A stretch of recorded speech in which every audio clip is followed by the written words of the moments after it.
Welcome to ভাত রান্ধা video. ঢাকনাটা চাটুদার হাঁড়িটা নিয়ে নিলি, হাঁড়িটাকে ধুয়ে নিয়ে জলটা ধরে নিয়ে চলে আস। হাতটা ছিল ভিজা, পেছনটাই হাতটাকে ঘুষে মুছে নিলি।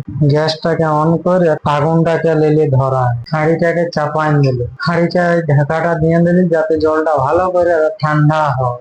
বাটিটায় আধ বাটি গরম জল চলে আস, গুনিয়া গুনিয়া বাটিতে 3 কৌটা চাল ঢেলে দে। পিন্ডি চটকা চটকে নিয়ে চাল গিলাকে ভেঙে নিয়ে চাল গিলাকে ভিজা রেখে দিলি 10 মিনিট। সরি শালা, হাঁড়িটা এত ঠান্ডা আছে কাপড় ছেড়া দিয়ে ধরতে হচ্ছে।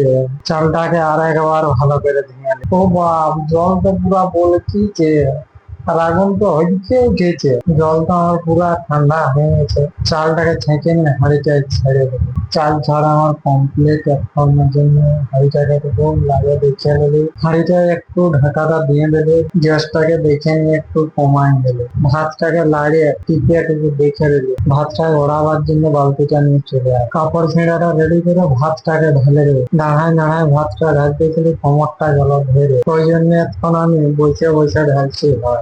ভাত ঢালা তো আমার প্রায় শেষ। ভাত তো আমার ঢালা হয়ে গেল। ঢাকনাটাকে খুলে নিয়ে ভাতের হাঁড়িটাকে টুকু লাগিয়ে দিই। ভাত হাঁড়িতে হাফ ঢাকা দিয়ে রেখে দিবি যাতে না কোনো পোকামাকড় পড়ে, ভাতটাও যাতে বেরাতে পারে। ভিডিওটা আমি এখানে শেষ করলাম। টাটা।